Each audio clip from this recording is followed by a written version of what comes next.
Hello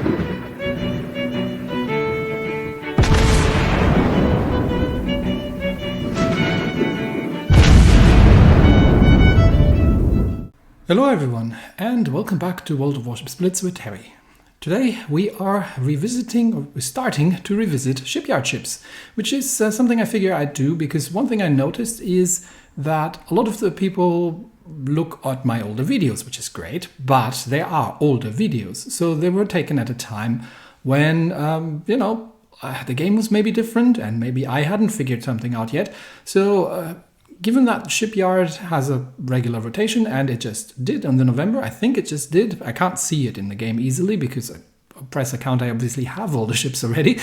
But one of the ships in the new Shipyard, at least by the announcement, is the Hyuga. So we'll take a look at the Hyuga and have a quick chat about how the ship currently stands in the game as it is right now, and if it's a ship that's worth getting.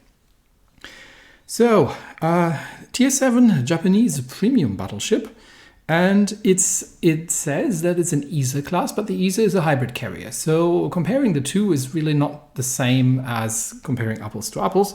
Instead, we'll compare it to the Fuso at Tier 6, which makes much more sense, because this is, for all intents and purposes, an up-tiered Fuso. The first thing and most important thing that we'll notice on the Hyuga is that she gets a rapid reload, which is very unusual for Japanese battleships, but she does get one, trading for the precise aim that we find on the Fuso.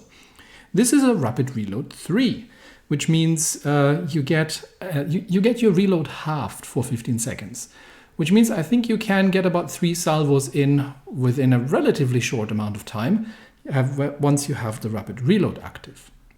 Other than that, it's pretty much a Fuso. The same hit points, same hull, all intents and purposes the same mobility, and the guns are technically also the same, only that you get a second faster base reload and you get better range because you've been bumped up a tier to Tier 7. You get a few more secondaries, but this ship isn't really about the secondaries. Also, you get a different type of secondaries, so these are still the World War I era 140mm casemate secondaries, rather than the Fuso's somewhat larger secondaries that we have here. For some reason they have better range. The AA is a little bit worse, but it's marginal, and the concealment is a slightly bit better. But what we can really say here, for all intents and purposes, is that this is an up-tiered Fuso with a rapid reload and a 1 second faster base reload and slightly better range. It's all about the guns. Now, is this ship worth getting from the Shipyard? Because you'd say, well, hang on, Terry, this thing gets into Tier 8 games. Yes, she does.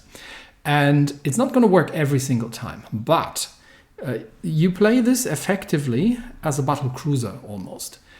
This ship really, really shines at close range when you get the rapid reload on, and you can just blast away at things. So setup-wise, what can you do with the ship? Well, first of all, the obvious choice here being the elite gun operator. If you get the historical camo, that gives you better range and slightly better dispersion, but don't be fooled, this is not a long-range ship. So if you think that I have improved range, I can be an artillery ship and just unload from long range at things, she does shine more in a battle cruiser style play from mid-range, because the dispersion on these guns is not the greatest on these 14 inches or 356 millimeters, and you're wasting basically your shots if you're just going at it at maximum range. So it fits more into the sort of battle cruiser play style that you want to, not the Japanese battle cruisers, the new ones, because they are actually long range ships, but battle cruisers in general, as that you want to be more of a positional ambush player, not a long range artillery ship. You can't get the precision module. Main battery mod 1 is what I would recommend here, to get the turrets rotating a little bit faster, because they are pretty sluggish. And you can play concealment or you can play steering. It's really up to you. Given that she has a pretty decent base concealment of 12 kilometers, you can get that down to 11 if you want to play that. Alternatively, if you're after a bit better steering, that I think is still also viable. Now, I'm testing this with the commander, not with the level 15 talents, because this is just really really hard to achieve at the moment.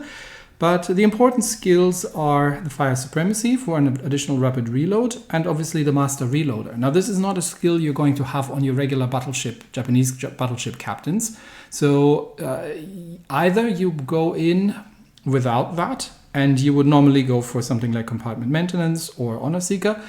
But either you go in without that and use it to just retrain your commanders and accept that you get a little bit less out of the rapid reload, or you train up a separate commander for the ship alone, because I don't think there's much else out there in the Japanese line that has a rapid reload. So importantly, you do want the APCS skill, and yeah, we're skipping over the talents at this point just to have a somewhat realistic setup for testing. But I do slap the historical camo on because I figured gold is starting to become a little bit more prevalent, and eventually people will, if they like ships, put these camos on. So let's see a game in the Hyuga and how that thing still holds up today. We're playing Domination on Big Race in a very rare occurrence these days, in a full player battle. We are top tier, playing against Ranger, Akatsuki, Nagato, Z31, Scharnhorst 43, Gokase, and Fuso. So basically the same ship, just not up-tiered and without the rapid reload. It's a good mix carrier battle, and there's actually a cruiser in there and 2 destroyers. Now, generally, what I said earlier, what you want to play in the Hyuga is to have some form of to be very positional, because if you compare her even just to the Ise herself that you can play at tier 7, the Ise has noticeably more hit points than this thing. You really are an up-tiered tier 6 for all intents and purposes, except for the gun. So play as such. Now the question is, where's the Mahan going? Mahan might be going straight there. Or no, Mahan is heading towards A cup, so I'm gonna go and support that. You do not want to be caught out alone. You do not want to be focus fired, but you do want to find yourself a position where you can take on enemy ships, ideally in a one-on-one situation. And yes, the turrets are extremely slow. Farragut is heading over into B cup. Carrier is going straight. And Carrier is scouting, so we actually know what's coming. So there's a Z31 and a battleship behind it. And we might get a couple of shots off just to see if we hit anything. The Carrier is chasing after the destroyer, which has smoked up and seems to have avoided most of the carrier torpedoes. But there is the Scharnhorst. At this range, we don't necessarily want to start using the rapid reload just yet. We'll just get a shot off, but we have with the elite bonus and with supplies and everything, we have a relatively good. We have a relatively fast-paced reload as it is. So one reason is the dispersion. Let's get the first one out, and I'll just show you what really happens. Because right now the Scharnhorst is going defensive, because I am firing at max range. So I'm getting a lot of fire down range, but I'm not doing an awful lot with it, because I can get maybe 6 shots on target or something. And yes, I have triggered that slightly too early, so you can see that I've missed my third salvo there. But generally, when you want to use the rapid reload is when you are closer up.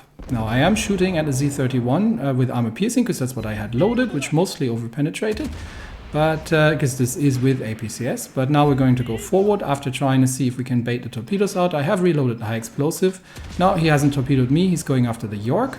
So I'm going to get ready already to switch back to armor piercing, and once the guns reload, we're going to get the rear turrets around, maybe over the island, depending if the hitboxes play ball. They do. Ship is dead, and now A cup is clear after the Z has died, and we can go after the Scharnhorst. Now the Scharnhorst now finds himself outnumbered. I have no idea where the rest of his team is, but they're not here. They must all be on the other side. Okay, they've lost the Gokase as well. And we are going after the Scharnhorst. Scharnhorst is shooting at me, but even a fully broadsiding Scharnhorst at just under 10 kilometers, we only get about half of the guns on target actually, which isn't great. So generally, using the rapid reload when you're a little bit closer is the better option, especially if the target is going defensive like what the Scharnhorst is doing. We do, however, have the Ranger to shoot at. Now, this is a very tempting opportunity to use the rapid reload, not to maximize my damage here, but to see if I can catch that carrier, because that is a big target. Still only 5 shots in, because it was at extreme range. Second salvo over the mountain, and we're not going to get the third one because I did trigger it too early. But that was better. 9 shots on target. Still not the hugest amount of damage. And he's now having the Farragut to play with, so I might be getting one more shot out at the Ranger, and then we'll see if the Farragut can finish him off with torpedoes. We have lost 2 ships of our own in the meantime, but we are holding all 3 capture circles, and the Scharnhorst is taking damage and is still going defensive there, as he has to, because he's dealing not just with me, but with the destroyer as well. Carrier is otherwise occupied, Farragut has finished off the Ranger, and I can now play with the Scharnhorst. Scharnhorst has high explosive loaded, that's because he was just dealing with the destroyer. But as you can see, even at closer ranges, with if the target is bow in or angled, you're not going to do an awful lot. So it's all about the timing for your rapid reload. So we'll see if we'll just use the regular reload for now, get a couple of shots into the Scharnhorst, and see if we can, at a somewhat pedestrian speed of 25 knots, rush the Scharnhorst. Now, Scharnhorst does have torpedoes and dangerous secondaries, but does not have the largest caliber of main guns.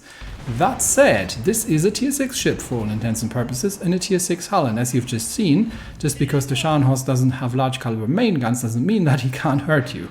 So you do have to be somewhat careful. Now he is, at some point, he is going to have to go in and go for the brawl here, because otherwise he is going to, I'm going to wear him down eventually, and then that's what I'm holding my rapid reload for. So now the Scharnhorst is committing, he's going forward. He is going to get torpedoes away, so rapid reload up, manual aiming at the deck plating, shots out, and then we start shredding the Scharnhorst and already slowing down because he's going to have torpedoes away, but second salvo is finishing him off. Then we're going to turn in, avoid the torpedoes as much as possible, taking 1 instead of 3, and that is the end of the Scharnhorst, and I think at this point probably the end of the battle as well, unless we can still get somewhere. And you see that even if you don't have the most ideal scenarios here, you can easily do like an 80,000 points of damage in this ship, and she can do more than 100k without too much trouble if you get a couple of good scenarios where you can use your rapid reload effectively rather than having to use it situationally. But even I would say in an average battle, you can easily rack up 70,000-80,000 points of damage. And as such, for an up-tiered Fuso, that is a good result. So is this a good ship? Is this worth getting? I would say if you're comfortable with comfortable with playing a battle cruiser, and you're comfortable with managing, you know how to manage your hit points, and you have good situational awareness, I would absolutely recommend the ship. It's a great occasional brawler, or a ship that really excels at mid to close range when it can use its huge DPS. And we'll ask the carrier to spot us the destroyer. There's the Akatsuki. I've got the high explosive loaded, and that is goodbye, Mr. Akatsuki. Even if he has torpedoes away at this point, the game is over. It is one of those ships that really exemplifies the fact that you can compensate for lack of defense, but if you have good offense. So it's got a lot of firepower, despite the fact that the guns are on the low side, caliber-wise, for tier 7. And as long as you're comfortable with dealing with the weakness, which is the low hit point pool, the poor armor, and the relatively pedestrian speed, although Nagato isn't particularly much faster either, but the fact that you have to play more positionally makes that more important, then I think this is a really, really good ship to have. And I don't know what she costs in the shipyard. I have, because again, can't see it, but it's a good ship to have if you have the resources and you can spare them and you like this kind of playstyle. So that's a fun one. Anyway, that's it for me today. Thanks everybody, and I will see you next time. Bye bye.